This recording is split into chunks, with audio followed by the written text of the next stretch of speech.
What's up, everybody? We got an action-packed show this week here on the Dan's Golf World Pod. Bryson DeChambeau finally hit the hole-in-one over his house. Ian Poulter, he's not happy with the DP World Tour. Feels like the fines are unjust. We're going to take a look at that. Also, Jay Monahan's compensation package just came out. Man, is it a lot. Tony Finau, rumors are swirling once again. He might be heading to LIV Golf. We're also going to take a look at Tiger Woods' 2024 Hero World Challenge, as well as Tiger Woods weighs on the money compensation for the Ryder Cup players. We'll hear what he's got to say right here on the Dan's Golf World Pod. We're back, Josh. We are back another week. Thanksgiving is done. It's out of the way. Are you still full? Yeah, it's a bad day to be a toilet today. Ooh, we're a couple days out from Thanksgiving. You're still punishing? I think it was last night. Did you go hard again? I mean, my stomach was already kind of messed up going into it. Okay. Then I had a couple grilled cheeses. So grilled cheeses. You know, that could do it right there. And then I think I had the beer. I think the beer I had last night. You had the combos going. Yeah, it was not good. I heard somebody say the reason that that grilled cheese and tomato soup hits so hard for most people is because it's more or less just deconstructed pizza. Do you know I've never had grilled cheese with tomato soup? Why?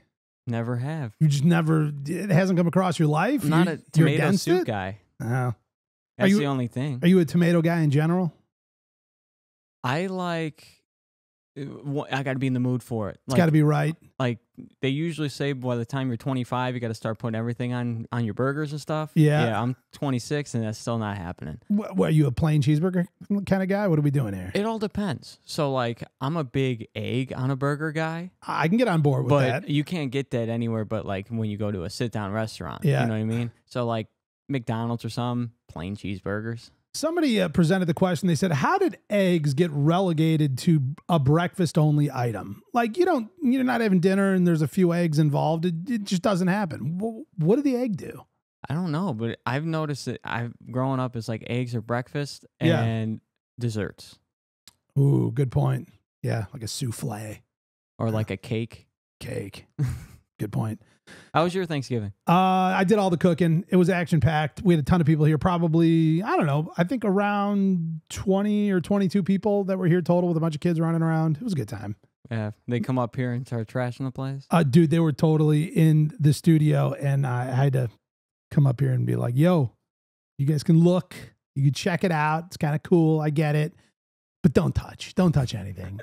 Josh will have a nightmare of a week to try and put this whole place back together. We don't have time for that. I was fine. I had to bring a laptop home, so yeah, that wasn't getting touched. You did. Josh pushed through. Producer Josh was still managing the pod, the edit, the posting, even over our Thanksgiving break. So appreciate you. The show, thanks. Yeah, we were a day late, but we recorded a day behind. So yeah, there's a lot going on. Yeah. All right. Well, the internet obviously has been a buzz the last few weeks over Bryson DeChambeau's hole-in-one challenge over his house. We even seen it's made its way onto golf simulators. There was a million people trying it in their own ways, hitting over pro shops and everything, which we're a little skeptical on. Whatever, we won't get back into that. But he finally did it. It's over. Yeah. And it happened just shortly after we recorded the show last week. It always happens. It truly does. The news breaks pretty much right after, we hit the stop record button. 2 weeks ago, of course, I had a child. My latest addition to our family happened just shortly after the show. Then right after that, almost more importantly in the world of golf, Bryson DeChambeau made his hole-in-one. Well, even before that, the week before that was breaking 50 that we completely missed on. Yeah, we had some predictions, by the way, for the breaking 50. He said he was doing it with the GOAT, the best to ever play the game. He didn't say what game. We threw some guesses out there. We're like, oh, Tiger Woods probably. Or somebody else said Michael Jordan, possibly, another GOAT. I said Michael Jordan. We were way off. Yeah, we didn't even consider football. Not even a little bit. And I feel like once I saw it, I was like, oh, well, this is obvious. Yeah, I'm like, we're stupid. Yeah. Did you even see there were some other clips where they were doing like some long drive challenges and stuff that were going on? Yeah, Tom Brady on his channel. He was trying to outdrive Bryson. But Bryson had to use like random clubs he had laying around, like not his setup. And he broke one? Yeah. Dude, how great is that? I also saw a clip, speaking of like shafts. Yeah. Old folks the old legends. Yeah. They were talking about that stuff, and The old hickory shafts and whatnot. Yeah, and one of them was like super flexible. And Yeah. they're like, how do you hit that? And Yeah. he's just like, I don't know. I can't hit a stiff one. It's all about timing, and Yeah. it really is. And wherever you're comfortable, and there's got to be something to it if all the guys in World Long Drive are using ladies flex shafts, because that whip and timing it up and getting that thing to like really snap through the ball has to make a difference. But at the same time, you don't see any guys currently on tour using what would be a long drive setup, because, in long drive, you get, what is it like? Even in the finals, you get like 5 tries to keep it in the grid. You don't get 5 tries on tour. No. That option is not available. So there is clearly some reduction in accuracy when you start going with these very flexible shafts, but I don't know. It's part of the distance game. I still can't believe how big this hole-in-one challenge is now. Dude, it's wild. Even for days after, like the videos being posted of people like, what do we do now? Like, what do we look forward to? Like, this was a daily thing. We had this for 16 straight days. We had this thing, and the whole sort of beyond the golf world. Yeah. I mean, people gathered around it, and I don't know, it was very moving. It was special. And in honor of it, I'm wearing my Bryson DeChambeau's LIV Golf team, the Crushers logoed stuff. Even the hat here, you can see. I can see it back there, but Yep. Got my Crushers hat on. It's for Bryson. You know what I mean? We like the guy. Oh yeah, great dude. Big hands. Big hands? Dude, Does he when have big hands? when I shook his hand, I thought mine was gone. He's got like some real mitts Yeah. on him. You know what? I hadn't paid attention, but now I kind of want to. You know what to say about big hands? Big gloves. Big golf gloves. So it took Bryson a grand total of 134 tries. They say, hole in one for like the average novice golfer. I forgot what the number is. It's something like 1 in 10,000 or 1 in 13,000. I think that's the base number. And then they get into the pros, and it's like between 2,000 and 3,000, tries for a hole in one. He did it in 134. Now I get it. It wasn't some crazy long distance. It wasn't a 250-yard par 3 at Oakmont. But, either way, 134 tries is pretty respectable if you really think about it. And they weren't all back to back. I mean, he's doing this day after day after day.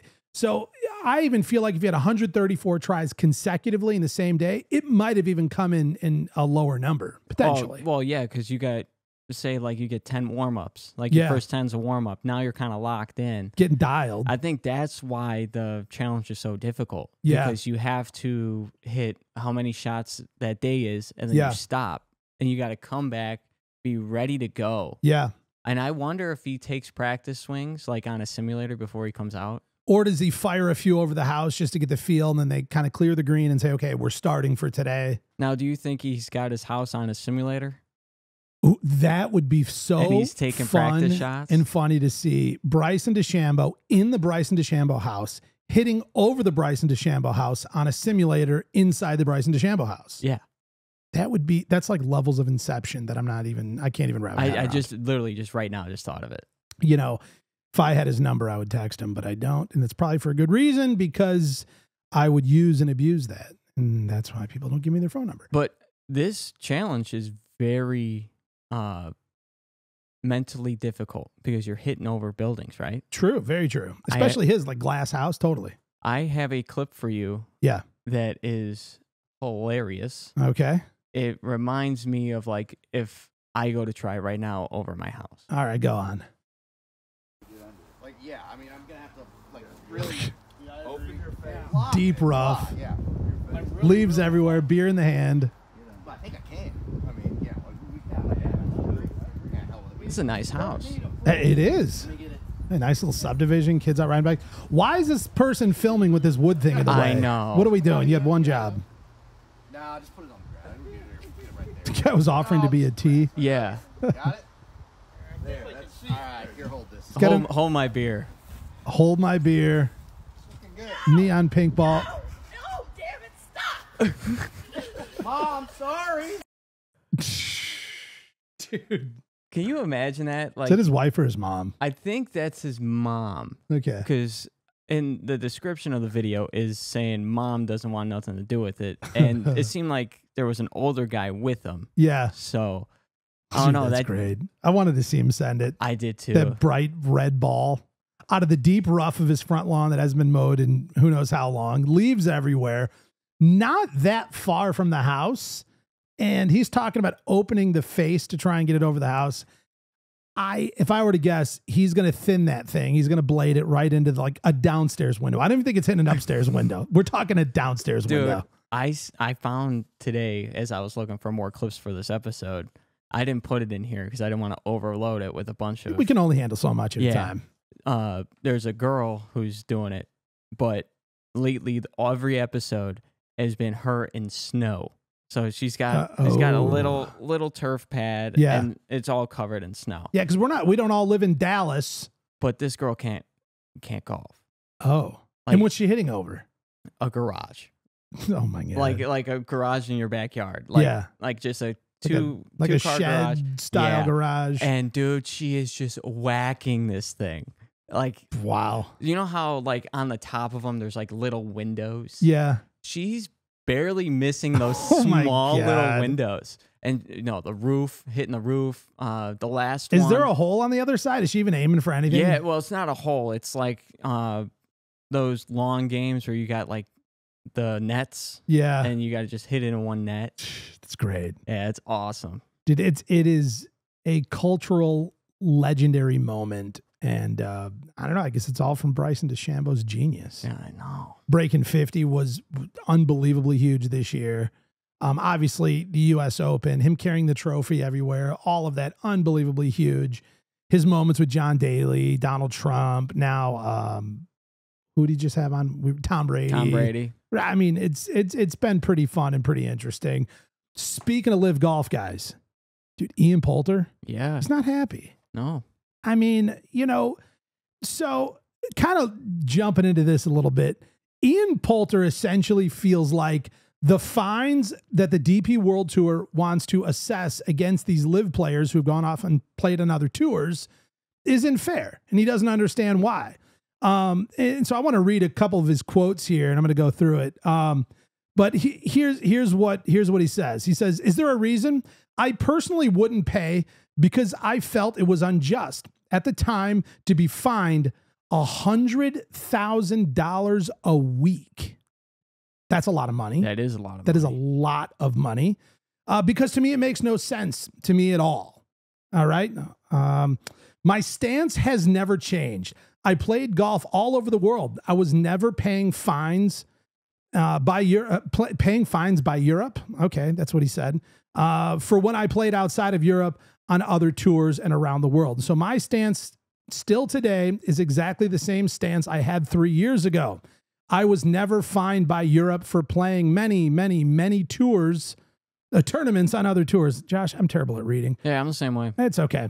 I still feel the same way. Today, I haven't backtracked. I haven't changed my opinion. And even still, I believe LIV Golf has offered to pay these fines. Yeah. That was part of the deal with these guys coming over, whatever sort of repercussions come from that. But he doesn't even want them to pay. I mean, I think for him, it's on principle. And he thinks, why? I think it's cool that they're paying for it. I think it's cool they're paying for it. I definitely do. But at the same time, the point he's making of, I've played in other tournaments, other tours, other events all around the world. How have you selected this particular set of events or tour to choose to fine people for when we've played all over the world and there were no consequences? Mm-hmm. And I do think that's a fair point. And just because there is somebody who can write the check for you, does that make it okay? I don't know. But I have an opinion about this because now I think this is just a publicity stunt by him. Because what has he done in the past year and a half besides go to LIV? Nothing spectacular. So they just announced that there's going to be an Inside the Ropes docuseries on Netflix for LIV Golf's Majestics team. Oh, so their team has their own series? Yeah, they're going to get their own docu-series. Really? Whatever. Yeah. I wonder how they picked that team. I don't know how, but I think that's why he's like very vocal about this. He's getting his his Jake Paul on. Yeah. Being a little controversial, getting the news, get some headlines. They're going to throw him back in like the press conferences again. We got to hear from Poulter. Meanwhile, watch our new special on Netflix. It's perfect. It's a great, I mean, I feel like he's the type of guy who doesn't care about having heat. Yeah. So he's probably the first one up bat. What is it, managing team? Yeah, they were probably like, hey, you should do this. Here's the plan. Which is I think it's a great move. I guess, you know what? Now understanding this docu-series Netflix play makes the whole thing a whole lot more interesting. Wow. Wonder who funded that. How I haven't followed like their team. How do they even do this year?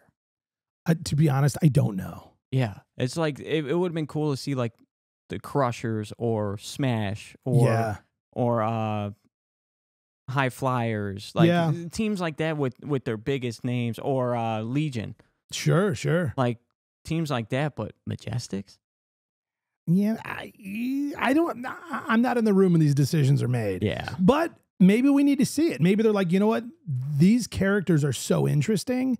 Like, yeah, maybe, you know, these other guys have had more recent victories and bigger years, and Bryson and all this stuff, but we have no idea what's behind the scenes. And I mean, generally Netflix doesn't get behind, you know, irrelevant, pointless stories. So I guess all of a sudden I'm kind of looking forward to it. And I mean, who knows? There could be a Joel Dahman thing in there, like where one of the guys just absolutely blows up because of this show. Yeah, it's true.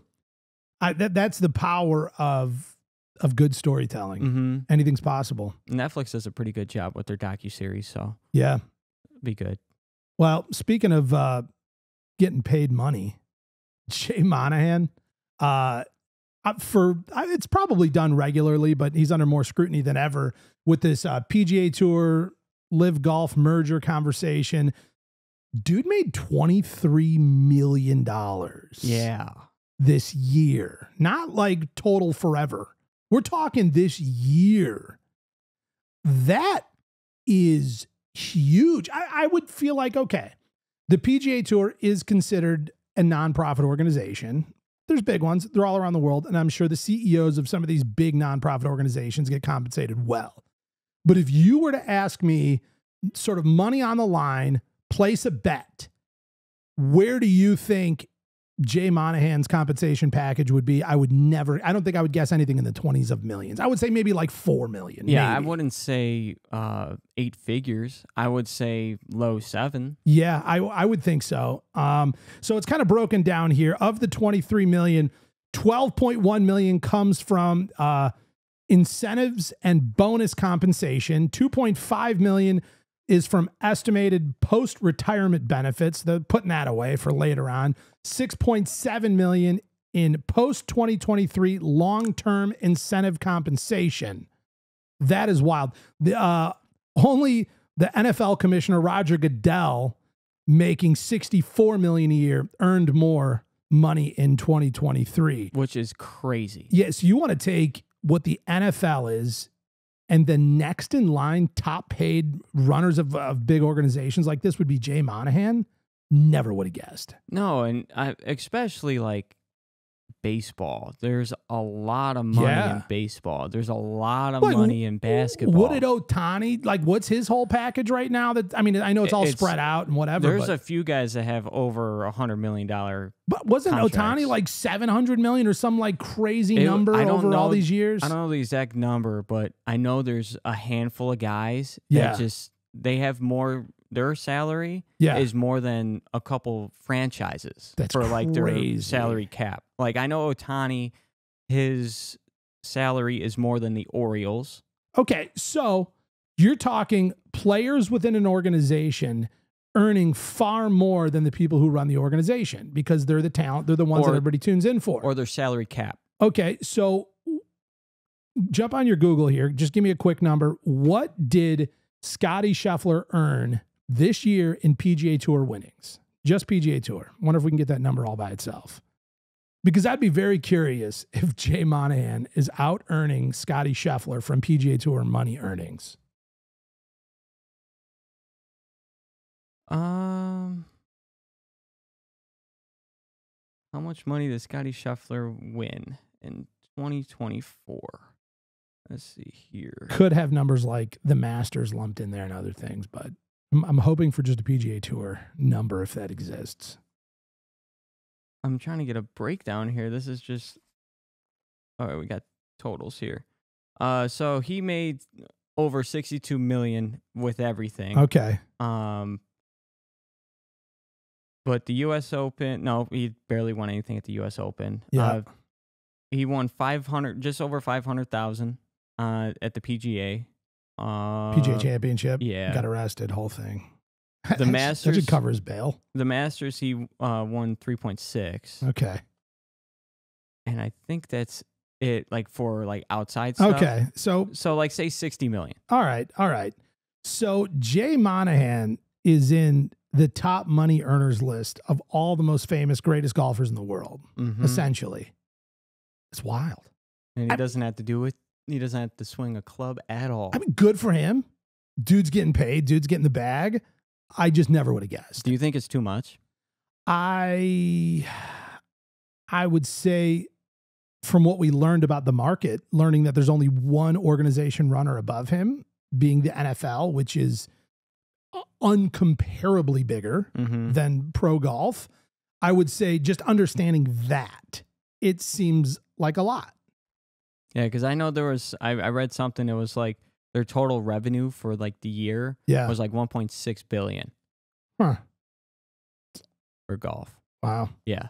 Well, and at the same time, losing some of the top players from the league over to LIV Golf. So the tournament series that he's running, the PGA Tour, is less of a tour now here by the end of this year. Guys like, even Jon Rahm leaving, Terrell Hatton, these guys within this year. And meanwhile, this guy's earning more than ever. Do you think that there's one tournament a year that kind of puts them over the top? Like the big money maker out of all of them? Like the Waste Management. Waste Management's probably pretty good for him. I would that's probably over the Players. And the Wells Fargo? Isn't that one usually huge? I mean, definitely not comparable to Waste Management. Is that one like the biggest one? Yeah, I think that's the highest attendance golf tournament on the planet. Well, yeah. In terms of like, ticket sales and all that. So then with that comes more beer sales and more everything. That very well could be it. Because the majors are not owned by the PGA Tour. So, you want to look at the Masters, you want to look at the PGA Championship, US Open, the Open, completely non-related to the PGA Tour. Neither is the Ryder Cup. Not that that's this year, but either way, it's still a non-affiliated event. But speaking of losing players to LIV, Tony Finau is back in the conversation again. And we went through this about a year ago where he was like on the headlines of this conversation that there was potential of Tony Finau going. And he came out in a press conference and all this stuff and said, I am not going to LIV. I'm not doing it. I'm staying right here at the PGA Tour. This is where all my hopes and dreams lived, and well, no pun intended. But, the PGA Tour is where I'll be at. But you know what? Jon Rahm said the same thing. And people evolve. Compensation strategies change. It would be so interesting if Tony Finau made this late jump over to LIV Golf, because it's been a while. It would be interesting. It would be freaking crazy if he signed 5 days from us recording it. So 5 days from today, because that would be exactly 1 year after Rahm hopped over. Wow. Well, there is another similarity here that we have to take a look at. Jon Rahm, directly leading up to his announcement to go to LIV, it was still quiet. It was all hush hush, but he backed out of the Tiger Woods hosted Hero World Challenge, the 2023. Tony Finau just backed out of Tiger Woods Hero World Challenge, the 2024. Are we looking at a pattern here? Well, think about it though. Tony Finau's kids are getting older and they're golfing. Yeah. They're golfing. Like they're high competitive youth golf tournaments. Sure. And I bet you he's his son's coach. Ooh, so you're talking about the potential of the reduced schedule being pretty attractive to somebody like Tony Finau, who we learned in season 1 of the Full Swing series on Netflix that he travels with his whole family. He's a family guy. He's a total family guy. There's like 100 of them. They all pile in like vans and everything to get everywhere. And he even has like, you know, moms dropping them off at the golf course and then taking the kids to like, you know, whatever, get pita pockets or whatever a family eats when they're traveling around with the PGA Tour. I've seen his wife's TikTok. They do freaking everything. Dude, they do everything. She's a riot on TikTok. She commented on my TikTok once. Did you see the one clip? I think it might have been the Ryder Cup or the President's Cup, where she's in the golf cart and she's just waving the American flag and just going absolutely berserk. No, I did not, but that sounds so legendary. It's hilarious. She seems fun. I mean, I think, and again, everybody has like a social media version of themselves, but the style of social media that she chooses to do seems very fun. Seems like maybe she's a cool mom. She's got cool mom vibes.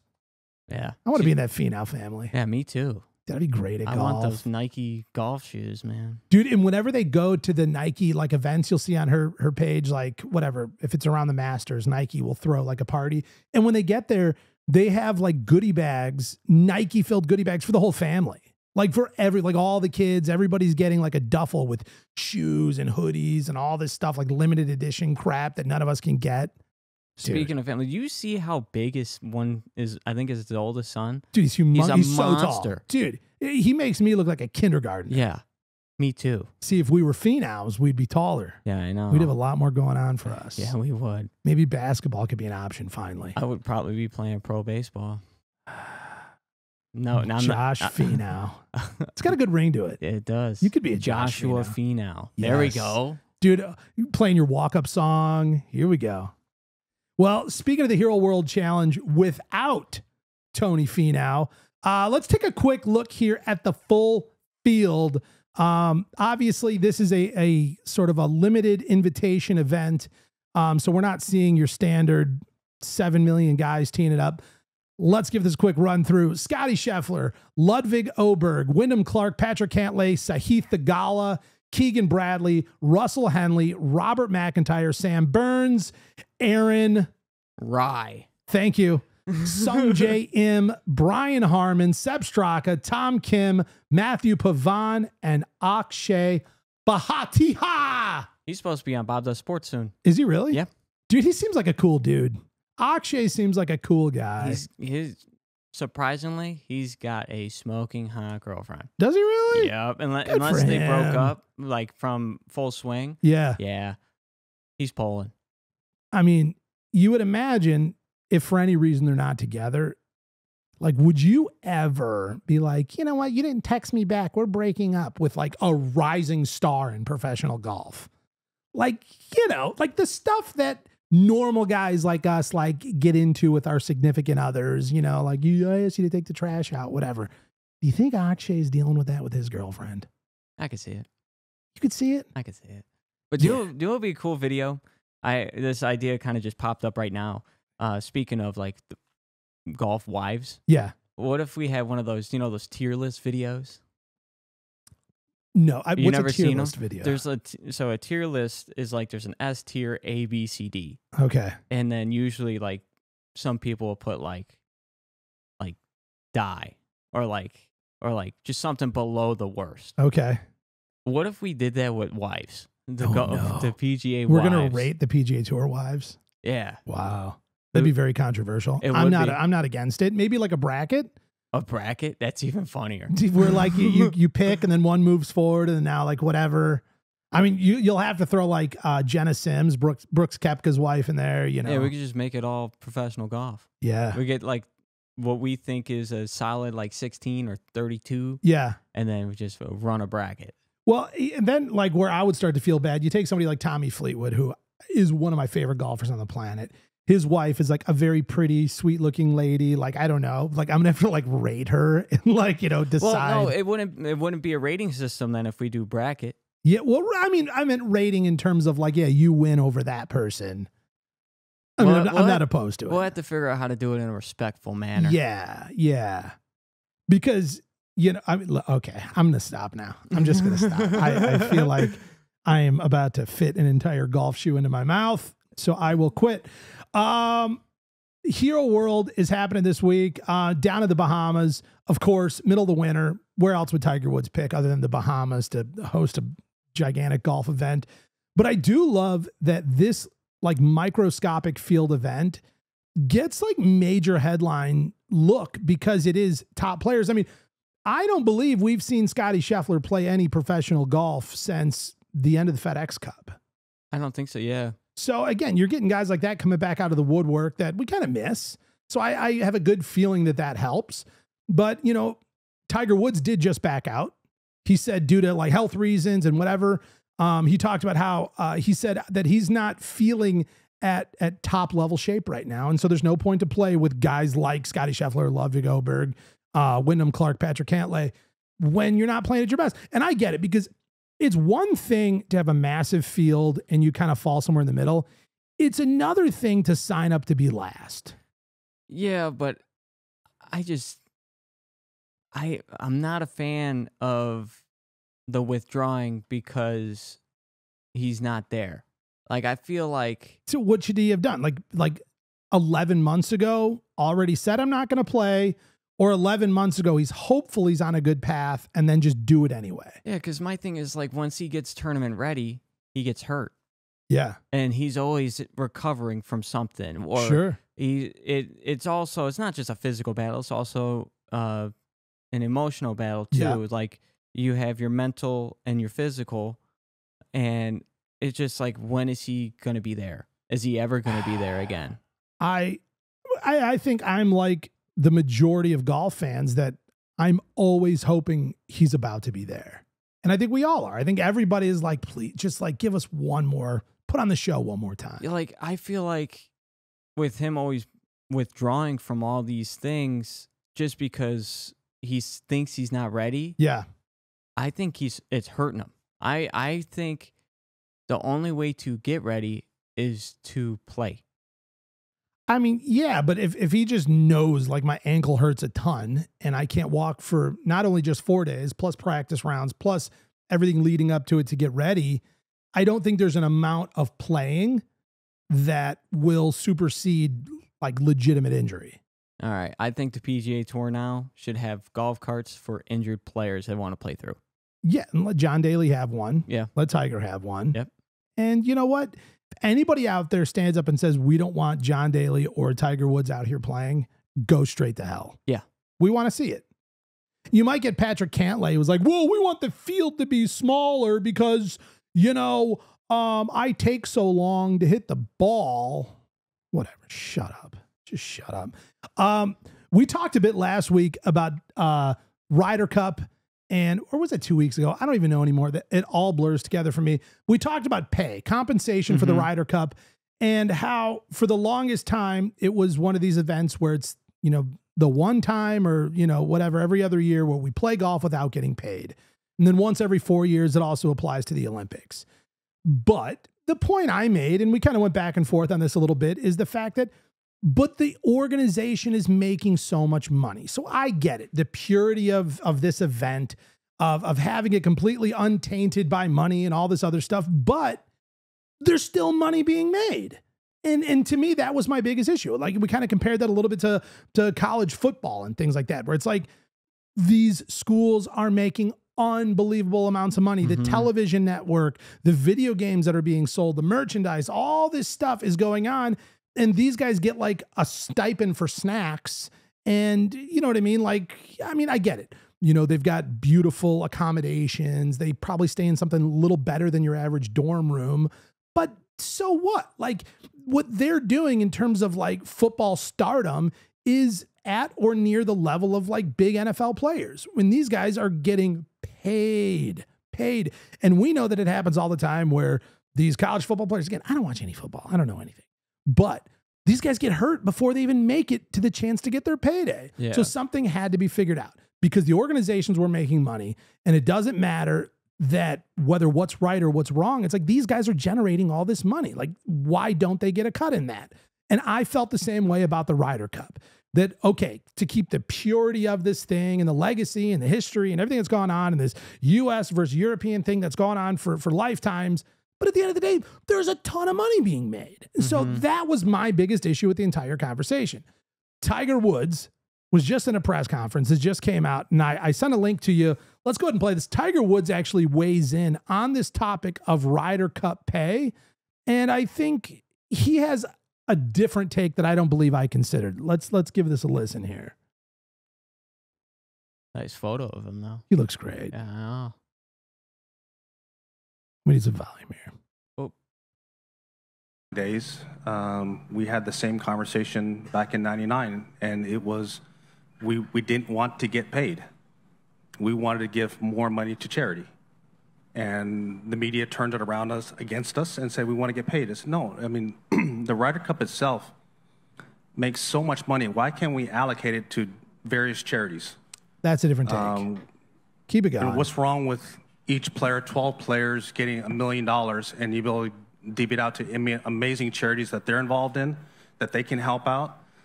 It's their hometowns and where they're from, all the different junior golf associations or endeavors that the members are involved in. It's never really bent about getting paid. Is how can we allocate funds to be able to help our sport or help things that we believe in back home, because it's so hard to get onto that team. There's only 12 guys. All right, well, there's one more video. He finishes the thought. What's wrong with being able to allocate more funds? So do you think, again, now the issue is one of messaging, that the players should make it clear whatever money they get will go to charity? I hope they get $5 million each and donate all of the charity, different charities, okay, right? I think it's great. What's wrong with that? What's wrong? I do love this first comment. And the person's name is Tiger Woods, spelt like you would. That's funny. But it says, easy to say when you're already worth $1 billion. But you know what? I do think that is sort of like a third perspective that I hadn't considered. I think, I don't know. I think Tiger Woods brings a different point to the whole thing. Shut up, Tiger. Oh, God. No one gives a shit what you think. Go get 34 more surgeries and tell us when you're ready to play real golf. Oh, dude, he's a legend, and I feel like you are so out of pocket with the way you talk about him. Oh, whatever, guys. If people at home could hear half the shit you guys say when the mics are off, you'd be cancelled faster than Paula Dean when they found out she used to say the N-word. Oh, jeez. Okay. We're getting a birdcage from him. That is so uncalled for. And okay, you know what? Let's not talk about what happens when the cameras are off. I'll tell you something though, with this whole getting paid for the Ryder Cup thing. Yeah. Right? I kind of just had like an epiphany. For some reason today, like on camera, I'm just coming up with thoughts. That's where the ideas are flowing. And I look at like different All-Star games. I look at the Ryder Cup could be like, say it's like the All-Star week. I could be wrong, but I don't think players in different sports get paid for All-Stars. Okay. But you don't see them like, oh, I want to get paid. I need to get paid more. If they do get paid, none of them are saying, I got to get paid more. I want more money for doing this. In other sports, they make it such an honor that they made the All-Star team. Sure. Why is it all of a sudden these pro golfers just all want to get paid when you look at all these bigger sports for their All-Star event and nothing? I could be wrong though. They could be getting paid, but you just don't see it. Yeah. I 100% see your point. I do. It's just weird to think that there is an organization that is making unthinkable amounts of money because you're attending and sharing none of it with you. It's like, okay, like let's just say I wrote a song, I recorded an album, and this song's a smash hit, and you want to play it on your commercial to sell a car. Is that an honor to me that it's being played while they're driving around in a Corvette, like a legendary vehicle? Or do you owe me for that because you are selling your product and making all that money from my song? See, now that right there definitely get paid, but like say some like Steven Spielberg wants to use your song. Yeah. Are you going to make him pay you? I would feel like he should. But then you go into the problem of, okay, well, if you want to get paid, he's going to pick somebody else who doesn't want to get paid. That's an interesting point. But I feel like when it comes to the top golfers in the world, you can't pick somebody else because I want to get paid because I'm the top guy. You can't just go lower on the list. That's, I mean, the All-Stars, it's like, hey, you know what? We're just going to pick somebody who had like a mediocre year because screw you. Well, then the All-Stars don't mean anything. I don't know. Yeah, because I mean, in the other sports, All-Stars is vote in. Yeah. And then I think in specific sports, it's like there's a pool of people. Yeah. I know in basketball they pick now. It's not like East versus West anymore. It's usually, well, they kind of try to keep it that way where like the players that they kind of try to separate it, but like they have two captains and they pick teams. Yeah. And I think that's how hockey does it now. But baseball and football, it's, they're separate divisions coming together. What do you think about this Tiger Woods take on, okay, great, give them all the money you want, and then it should all then be donated to charity? Perfect. Do you think that would be a cool thing that they all choose to do, or do you think it should be something that's like expected? I think they should do it.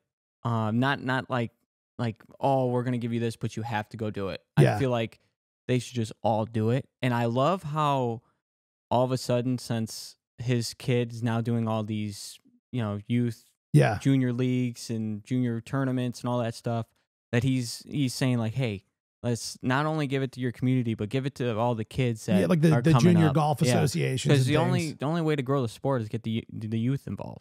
Well, if you think about, what is it? It's 12 players per side. So you got 24 players. I mean, Europe is not in the conversation here. I think it's all about U.S. funds. Which is odd.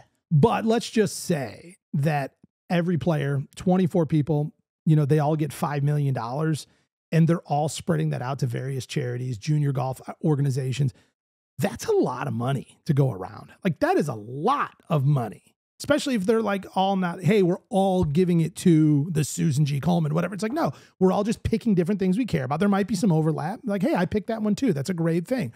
So I gave $1 million and so did you. Like that could be an unbelievable opportunity. But I think what would be fun is if it was left to be up to their own discretion, then to find out like if you get like a Patrick Cantlay who's like, yeah, I'm not doing that. Like, wait, you're not? Like, yeah, I'm just not doing that. Like, are you for real? It'd be insane. Yeah, like I could, it sounds so bad, but imagine like, and I don't think it would happen, but just thinking out loud. What if Tiger Woods, he gave it to some junior organization, right? Yeah. But he goes, all right, we're going to give all this money to him. And then he's like, okay, I'm going to come in and coach these kids for however long. But the price, that'd be the biggest donation. No. The price for him to coach these kids is the price that he just donated. But I have a $5 million coaching fee. Yeah. And I'm going to go ahead and need that in cash form. It's such a bad thing to think about, but it's so funny to think about at the same time. That's like some like Bad News Bears, like Coach Buttermaker type stuff. Like, here, I'm donating you all this money, but here, give it back to me because I'm going to teach all these kids how to be good. Kind of sounds like politicians a little bit. Just a little. All right. Could be wrong. All right. That's all I got for golf talk. Let's move along. Moving right along. So one of my favorite parts of the show, the funny random clips we found while scrolling the internet this week. Yeah. All right. I always go first, so I will. This first one here.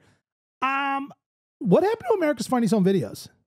It kind of died. It changed. It used to be like, a dog knocking over a Christmas tree and then like grandma's upset and it's funny. Mm-hmm. This one I found from the America's Funniest Home Videos channel, and it's a little darker than they used to go. Let's take a look here.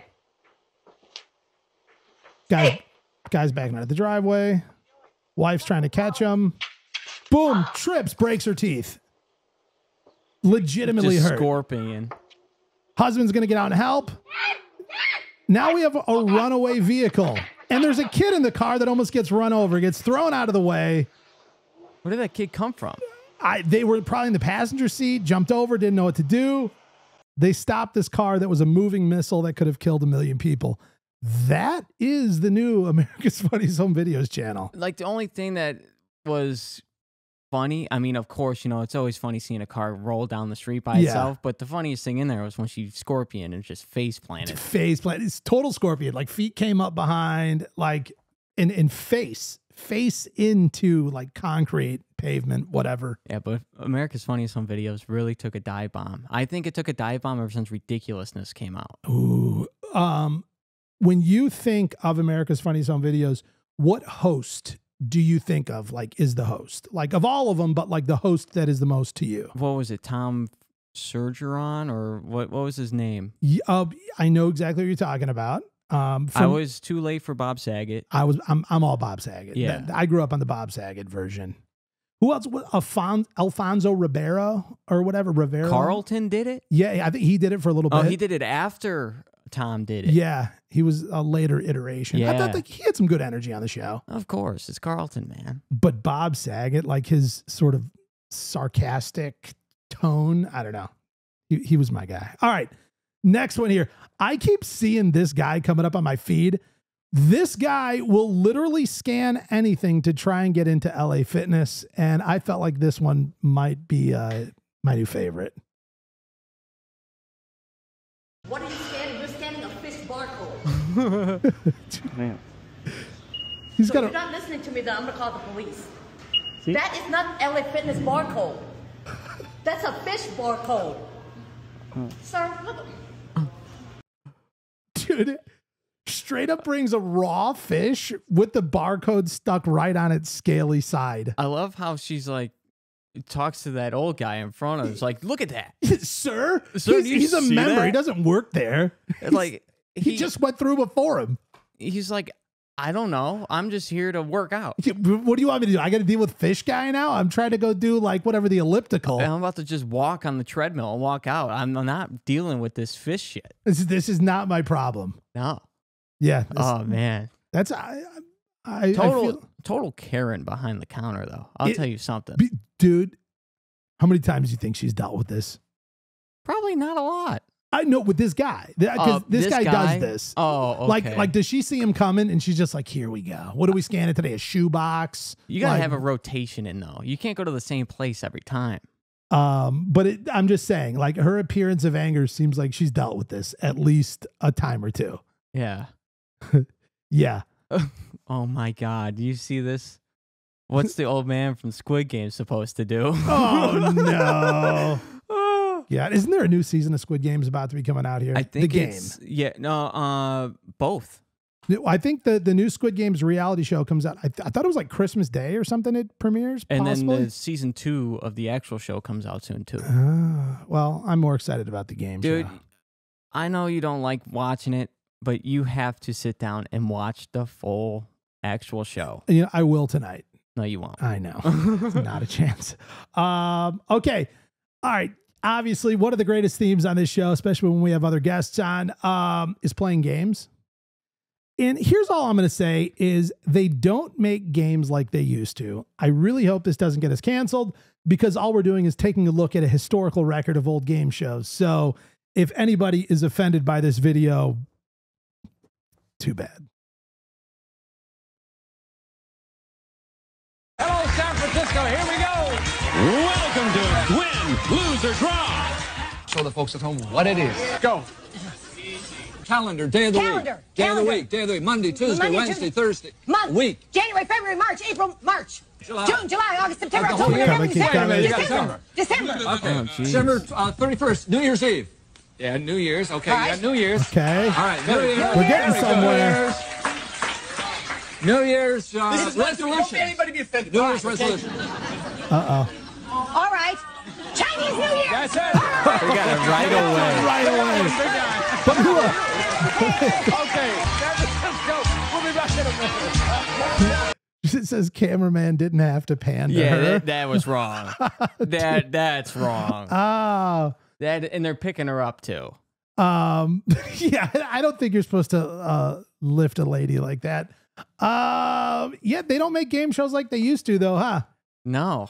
No, that's That's a different time. That's straight up 80s right there, right? It is, you know, I mean, listen, I was born in the 80s, so I do feel like I recall parts of this time in life, but we don't live there anymore. Yeah, no. Long gone. Yeah. I was only in the 90s for a year and 3 months. So what year were you born? 98. Oh, wow. Yeah. It's weird, though, because Faith is born in 2000. That's wild. Yeah. I still think that's a little wild, too. Like, what's weird is you were born in 98. Like, I remember 98. Like, you know what I mean? Like, you can't remember 98. It was the year you were born. Like, I full-blown remember. Actually, I remember the 1996 Olympics in Atlanta. I have family down there. They sent us shirts, and I used to wear, like, the 1996 Olympics shirt. Like, I wish I still had it. It probably wouldn't fit. When I was born, during that whole run, do you remember... you probably didn't watch baseball at all, right? No, not even a little. little. The Mark McGwire, Sammy Sosa home run race. I do remember that. I was born the day after. The day after it all ended? Day after Mark McGwire beat the home run record. Wow. Yeah. Did they like take away that record because of, like, you know, juicing, steroids, the whole thing? Barry Bonds beat it. Oh. And yeah, it's if you play like the video games, and you have all like the MLB records, it'll just say New York Giants, or not New York Giants, San Francisco Giants. Oh. Because that's the team you play for. Same with hits with Pete Rose. Yeah. Rest in peace. It just says Phillies. It's a weird way to sort of lose your legendary status. Take steroids or gamble. Okay, here's a question. Do you feel like they should just let it fly, let anybody do whatever they want? Or do you think, no, you got to limit it? You have to. I'd love to see it the other way. So my thing is, too, he of course, took steroids. You know, you can't take PEDs. But the hand-eye coordination to be able to get that much contact that often. Sure. Insane. Right, like no matter how big your muscles get, there's an element there that there's no shot that can help you overcome, and that is hitting the ball. Mm-hmm. That's a good point. He used to get booed. So in San Francisco, they had like two things: one in left center, left center and right center. Yeah. And he said that he would, just to calm everyone down, because they were all booing him. He would look at it and just go corner to corner, look at every corner until the pitcher was ready. And then he'd look at the pitcher and then go. Wow. Yeah. He had like a mental space he would go to. Mm-hmm. That's interesting. Yeah. I'll try that in golf next time I'm, starting to lose my way mentally. I know. All right, look at that grass, and then look at the ball and then slice it. Mm-hmm. Yeah.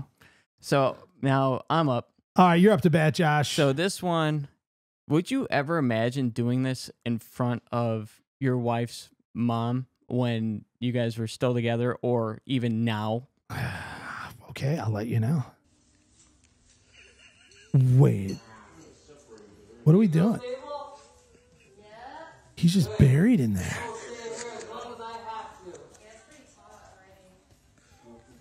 Dude, he's been in there for like a month. What are you doing?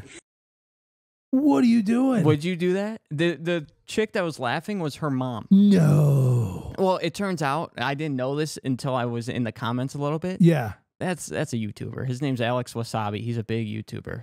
Okay, here's the real question. Would you do that in front of the dad? No. I don't think I could do that in front of... I don't think I could do that. I don't think I could do it in front of anyone.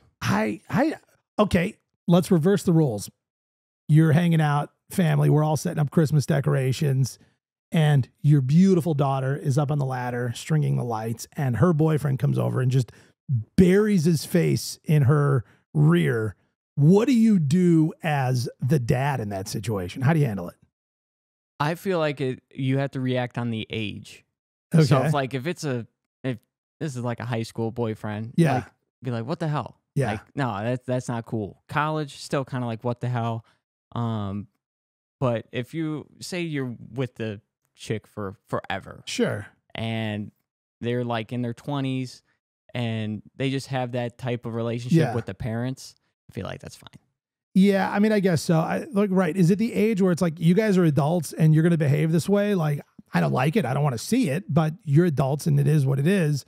Or it's at that age where it's like, I am going to, in fact, murder you, and I'm trying to imagine where I'm going to dig a hole and put you when this is done. Yeah, but definitely college and below, that's not flying. No, you don't do that.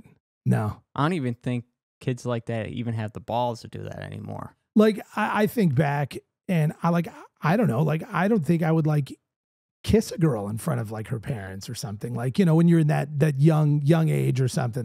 There's times where I still kind of feel that way, and then Faith comes up and kisses me right in front of her parents. I'm like, oh, okay. Like, not like making out. You're not kissing for like 25 seconds. No. Like, you know, just getting all juicy and loosey. Only like pecker. Hold on. Only peck kisses. I was only going to say pecker kisses, but then that doesn't only sound pecker kisses in front of the parents. That's it. Oh, man. Good to see you too, honey. All right. Now this next one. All right. I don't know what this one is. This either is. Here we go. Yep. Trying to hit a hole in one over my house. Oh, here we go. Little guy doing it. Shots. Bad day to be a turkey and bad day to be a pin. This was on Thanksgiving. Good swing. Oh, yeah. Oh, a little long. I think he's got foam balls. Yeah. Which, same thing, you know. Left, long. Kind of tell by the bounce pattern here. Mm-hmm. Socks are great. Oh, I love this. I love this. Go, go, go. Oh. He's got a good swing. He does. Smooth tempo. Oh, here we go. Oh, man. Another good one. Look at this one. Even the guy on the roof, the whole thing. Oh, carried it to the hole, but just. Hi, happy Thanksgiving. Gob, gob, gob, go. That would be my sister. Naturally. Oh, I like this. I like this. Oh, do it. Do it. Oh! He does it. Yep. Holy cow. Ladder still on the roof. Yep. Dude, good for you, kid. Now that's a genuine reaction right there. Look at everyone's hyped for him. All right, scroll down. Is there any comments we need to see here? I was hoping for like a Bryson comment, maybe somewhere at the top. Bryson's been awfully quiet since this dropped. that pin location looked brutal. Masters Champ 2040. Yeah. Everyone's like, Bryson, are you watching this? Wow. Yeah. I like that one. That one's cool. Yeah, I mean, I would say that's probably the youngest golfer I've seen take on this challenge. Yeah. Now, for that, even though it's not real golf balls, probably they're the foam ones. Yeah, you can tell by the bounce. I think that's even harder. Yeah, probably. I think the skill difficulty or the scale of difficulty is almost doubled. Yeah. Because one, the spin rate's going to be faster. The bounce rate's going to be faster. Yeah. And the speed is just going to be faster. Well, and you see like it would like hit and hop backwards and then hop forward again. Like it was kind of doing some different stuff. Whole different element. And then this last one here. It just keeps getting worse. Here we go.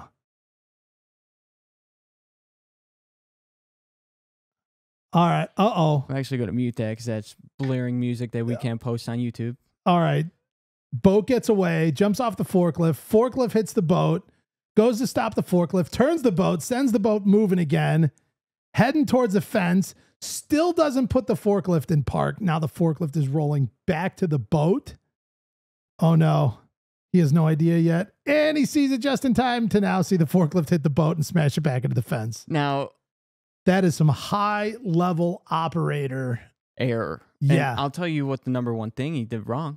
Because Okay. I don't know if I technically still have my forklift certification, but I'm sitting across from a certified forklift operator right here. Yeah. Wow. I had no idea this whole time, Josh. One, go on. Forks need to be down at all times when you're off. Ooh. Unless you got something on there that, like, say, like when I was on, I was counting scaffolding. So Yeah. if there's pieces or something that I could lift up and count, that's usually when I would keep it up. Okay. But when there's nothing on it and you're not moving, put those things down. Yeah. It's like getting a shinner from like a Razor scooter. Yep. When you hit that thing, Yep. it freaking hurts. Two, he would have known it would have been moving because you would have heard it on pavement on that asphalt. Kind of like the crackly sound of tires over the ground. Oh, and it's awful. Okay. It's awful. 3, no hard hat. No. OSHA is definitely not proud of this moment. No, and where did the boat even come from? I don't know. And like, how was he attempting to move the boat? Because it doesn't look attached to the forks in any way. I mean, I've seen, people where they'll use other equipment to move trailers and things, but there's usually like a trailer hitch on the end of like the thing that you're using. Yeah, like that's got the boat's got a hitch on it. Yeah, but the forklift doesn't. No. But what would you rather do? Would you rather have the forklift go awry or the boat? Well, I feel like potentially, let's say he's working at like a boat storage place or like a boat sale center dealership type thing. First concern is the boat. Like, this is somebody else's. We're going to have to pay for this if I don't stop it. Mm-hmm. But the forklift, I believe, running away is potential for way more damage. And when it backed into it. Yeah. When it backed in, that does some damage. It has to. Those things are so heavy. That's all solid in the back. Yeah. So I believe with that type of forklift, I think everything might be in the seat. So that's all just metal, like solid metal, just right in the back. Well, right, because even a part of that is meant to be a counterbalance, like a weight. So when you have all this weight up on your forks in front of you and all that, this thing, so it doesn't just tip forward, that back part is incredibly heavy and incredibly solid. Yeah, but this is just bad operator error. One comment says, lost his job 4 times in one video. If that happened with us, where I was working at before actually being here, yeah, we'd have to take a piss test. Oh, really? Yep. Instantly? Instantly. If you hit something like that, yeah. Is it like, hey, tomorrow when you come in, or it's like, no, come with me right now? Right now. Like there was a guy who I actually replaced because I went there twice. I worked there twice. There was a guy who didn't have his hard hat on, which I'll be completely honest, I barely wore my hard hat. Only when the big wigs came into town, that's when you wore it. Get the hard hat out. And he didn't have his hard hat on. He was doing something like he was trying to scoop out parts because you could scoop out scaffolding just out of the racks. Yeah. He missed and somehow hit his head. Oh, no. Busted him open to the point where he had to go. Like no matter what, he had to go. Failed the piss test. Fired on the spot. Wow. I wonder, like, now what starts to happen with, like, insurance and getting paid out for getting hurt on the job. Now, all of a sudden, like, not our problem. Yep. That's why they do it. Wow. Wow. Well, I will say, hopefully, the danger levels are slightly lower here in the studio. But in terms of the studio, Josh, I think that's it for this week. Yep. You're good? Yeah, I'm good. I'm good. And that is it for the Dance Golf World Pod. We will see you next week right back here.